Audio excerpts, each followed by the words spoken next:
Good morning बच्चों। आज हम लोग इतिहास में अध्याय 4 भारत का प्रथम स्वतंत्रता संग्राम इसे पढ़ेंगे। जैसे कि हम लोग पिछले पाठ में पढ़ चुके थे कि किस प्रकार से भारत में जो है अंग्रेजों के विरुद्ध में जितने भी किसान हैं या फिर दस्तकार हैं या फिर भारतीय राजा जो थे उनके मन में किस प्रकार से असंतोष की भावना जो है पनपने लगी थी। तो यहीं पर से क्या हुआ था, भारत में जो है स्वतंत्रता संग्राम का जो बीज है यहीं पर से अंकुरित हुआ था। तो ये इस पाठ में हम लोग भारत का जो प्रथम स्वतंत्रता संग्राम जो है कहाँ से प्रारंभ हुआ, लोगों ने किस प्रकार से संग्राम में भाग लिया, हम लोग इस पाठ में पढ़ेंगे। तो यहाँ पर पाठ शुरू करते हैं। पिछले पाठ में हमने पढ़ा कि ब्रिटिश शासन की नीतियों का भारतीय जनजीवन के कृषि, वन, शिक्षा, दस्तकारी, शिल्प आदि क्षेत्रों पर बहुत बुरा प्रभाव पड़ा, जिसके कारण सन 1765 से सन 1856 के बीच भारत के विभिन्न भागों में बहुत से विद्रोह हुए। इनमें से सन्यासी, बहावी, पोलीगर, संथाल, मोपला के विद्रोह प्रमुख हैं। ये विद्रोह असंगठित एवं असीमित क्षेत्र में थे। मतलब कि ये जो भारत की स्वतंत्रता, जैसे पाठ का शीर्षक दिया गया है भारत का प्रथम स्वतंत्रता संग्राम, हम लोग पिछले पाठ में भी पढ़ चुके हैं कि भारत में जो है लोगों का जनजीवन ब्रिटिश शासन की नीतियों के कारण से बहुत ज़्यादा प्रभावित हो रहा था, जिसके कारण से कृषि, वन क्षेत्र में रहने वाले लोग जो थे, शिक्षा के क्षेत्र में या दस्तकारों को कह दें या शिल्पकार को कह दें, उनके जीवन पर बहुत ज़्यादा बुरा प्रभाव पड़ रहा था, उनका बहुत ज़्यादा शोषण हो रहा था, जिसके कारण से उनके मन में विद्रोह की भावना जो है पनपने लगी थी। और ये जो विद्रोह हुआ था, है ना, मतलब लोगों के मन में विद्रोह हो रहा था, अब किसानों के मन में विद्रोह हो रहा था। ये क्या है, एक निश्चित छोटे से भूभाग में हो रहा है, ऐसा तो नहीं है कि पूरे भारत देश में हो रहा था। तो एक छोटे से क्षेत्र में, यानी कि असंगठित और सीमित क्षेत्र में था, मतलब लोगों का इसमें कोई संगठन नहीं बना हुआ था।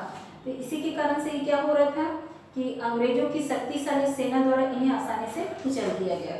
मतलब कि अंग्रेजों का शासन तो पूरे भारत में फैल चुका था, यानी कि उनका जो वर्चस्व था पूरे भारत में बन चुका था। अब ऐसी स्थिति में अगर किसी छोटे से भाग में अगर अंग्रेजों के विरोध में कोई विद्रोह करता है तो उसे आसानी से दबाया जा सकता था। तो ऐसा ही यहाँ पर किसान हो, चाहे दस्तकार हो, चाहे शिल्पकार हो या फिर अन्य किसी कार्य में जुटे हुए लोग, उनका जिस प्रकार से शोषण हो रहा था उन्हें इस प्रकार से आसानी से कुचल दिया गया। 1857 में जो विद्रोह हुआ वह नियोजित एवं व्यापक क्षेत्र में फैला हुआ था। अब इसके बाद में देखो, ये सब चीज़ें तो हम लोग जान गए कि असंगठित और सीमित क्षेत्र में था, जिसके कारण से इसे आसानी से दबाया जा रहा था। लेकिन जब 1857 में जो विद्रोह हुआ वह जो था नियोजित और व्यापक क्षेत्र में, यानी कि बहुत बड़े भाग में फैला हुआ था। इसमें ज़्यादातर भारतीय समाज के किसान, कारीगर, जमींदार एवं पुराने रजवाड़े के नवाब आदि वर्गों के लोग शामिल हुए, जो ब्रिटिश शासन की नीतियों से असंतुष्ट थे। ठीक है, उसके बाद आगे देखते हैं। 1857 के विद्रोह के पूर्व अंग्रेजों की नीतियों से पुराने शासक एवं जनता त्रस्त थी। जो भी मतलब 1857 के पूर्व जो भी अंग्रेजों की नीति बनाई गई थी, उसके कारण से जनता हो या शासक वो बहुत ज़्यादा परेशान हो चुके थे।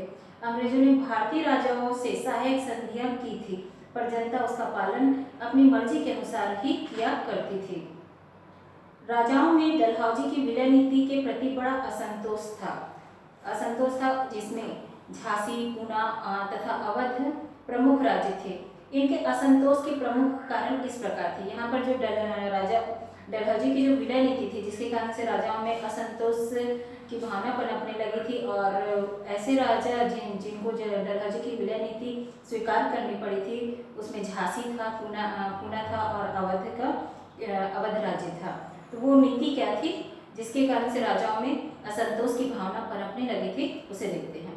पहला क्या था कि झांसी के मृत राजा के दत्तक पुत्र, दत्तक यानी कि जो गोद लिया हुआ पुत्र होता है, जिन राजाओं की संतानें नहीं होती है वे किसी दूसरे बच्चे को गोद ले लेते हैं और अपना नाम ले लेते हैं, उसे दत्तक पुत्र कहा जाता है।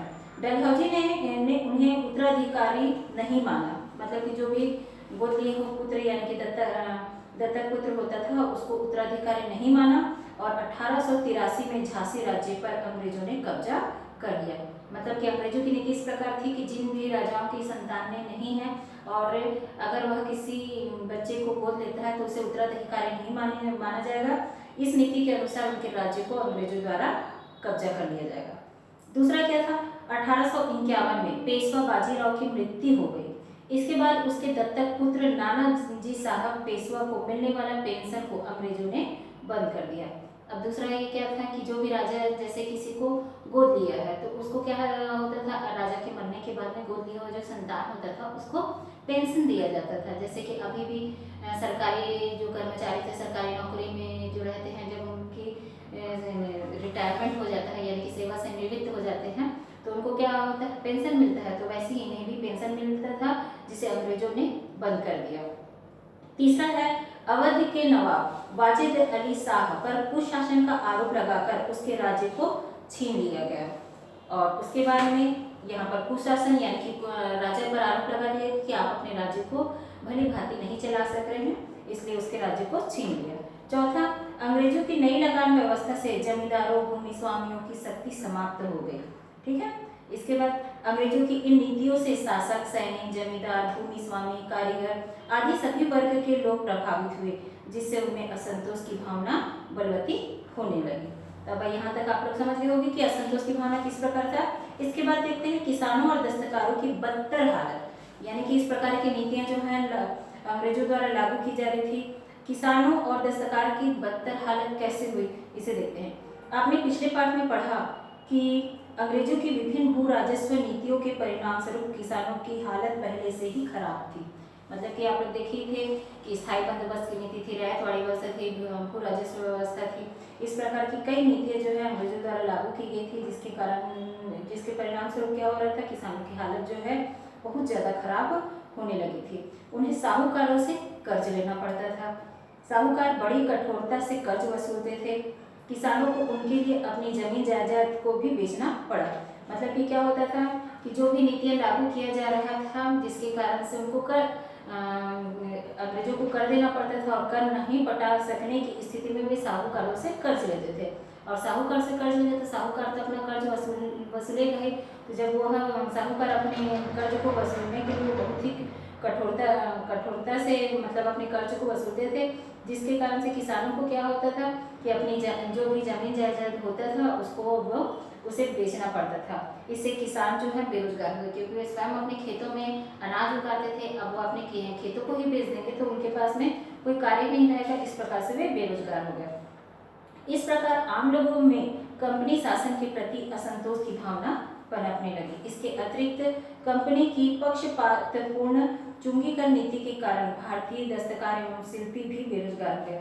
पक्षपात किस प्रकार से बता रहा है चुंगीकरण नीति के कारण, जैसे कि समुद्र से आने वाली जो इंग्लैंड से आने वाली जो वस्तुएं थी उसको चुंगी कर यानी समुद्र से आने वाली जो समुद्री मार्ग से आने वाली जो वस्तुएं थी उसे चुंगी कर से मुक्त रखा, जिसके कारण से वो वस्तुएं क्या होती थी, सस्ती हो जाती थी। यानी कि क्या है कि कोई भी वस्तु में अगर कर नहीं लगाया जाएगा तो उस वस्तु का कीमत क्या हो जाएगा, कम हो जाएगा। तो ऐसी स्थिति में क्या होता था कि भारतीय दस्तकार और शिल्पकार जो होते थे उनकी वस्तुएं महंगी होती थी और इंग्लैंड से आने वाली वस्तुएं जो है सस्ती होती थी, जिसके कारण से लोग जो है जो कम दाम की वस्तु है उसे ही लेना चाहेंगे। तो इसी के कारण से क्या हुआ कि शिल्पकार और जो दस्तकार थे उनमें भी असंतोष की भावना जो है पनपने लगी थी। इसके बाद देखते हैं भारतीयों की नागरिक एवं सैनिक सेवाओं की उपेक्षा। अंग्रेजों की नीतियों के कारण भारतीयों की कृषि, उद्योग एवं व्यापार की अवनति हुई। साथ ही अंग्रेजों ने भारतीयों को अपने ही देश की ऊंची एवं महत्वपूर्ण पदों नौकरियों से वंचित रखा। अंग्रेज क्या कर रहे थे कि अपनी नीतियों के कारण से भारतीयों की कृषि और उद्योग और व्यापार में मतलब पिछड़ते जा रहे थे। जैसे कि व्यापार कर रहे हैं, उद्योग कर रहे हैं, कृषि में क्यों पिछड़ रहे हैं, क्योंकि उनको बहुत ज़्यादा कर देना पड़ता था या तो फिर उसको अलग अलग नीति के द्वारा कर पटाना पड़ रहा था, तो जिसके कारण से किसानों का लगातार शोषण हो रहा था और जिसके कारण से वे पिछड़ते जा रहे थे। कृषि के क्षेत्र में भी अगर वो कोई उद्योग कर रहे थे तो उसमें भी पिछड़ रहे थे, व्यापार कर रहे थे तो उसमें भी पिछड़ रहे थे। साथ ही अंग्रेजों ने भारतीयों को अपने ही देश की ऊंची और महत्वपूर्ण मतलब जो भी ऊंची जो पढ़े लिखे नौजवान होते थे उनको क्या होता था कि ऊंचे पद, महत्वपूर्ण पद जो होते थे, उन नौकरियों से उनको वंचित रखा जाता था, मतलब कि उनको उस पद में नौकरी नहीं मिलती थी। भारतीयों को न्यायिक, सैनिक और नागरिक सेवाओं के केवल छोटे पद पर ही रखा जाता था, मतलब छोटे छोटे पद पर ही रखते थे, बड़े पद पर उनको नहीं रखा जाता था। भारतीय रजवाड़े नष्ट हो गया, इनमें इससे उन पर आश्रित सैनिक, कर्मचारी, दस्तकार आदि सभी बेरोजगार हो गए। तो यहाँ तक अब आप लोग समझ गए होंगे। हम लोग अब आगे के क्लास में आगे का पढ़ेंगे।